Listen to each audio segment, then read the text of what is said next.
It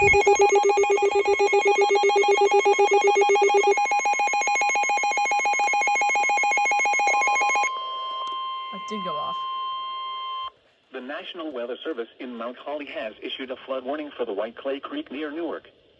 Until this evening, at 1:32 p.m. Tuesday, the creek level was 11.8 feet. Flood stage is 13.0 feet. Minor flooding is forecast. The creek will rise above flood stage this afternoon and should fall back below flood stage this evening. Impact at 11.0 feet. Flooding begins into adjacent open fields. Impact at 13.3 feet. Delaware Route 7, Stanton Christiana Road, begins to flood. Impact at 13.5 feet. Businesses on Delaware Route 7 begin to flood.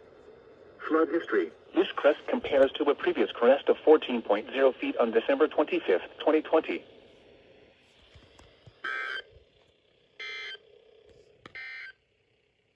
The current time is 1:48 p.m. Eastern Daylight Time. The biggest bruh. Here is the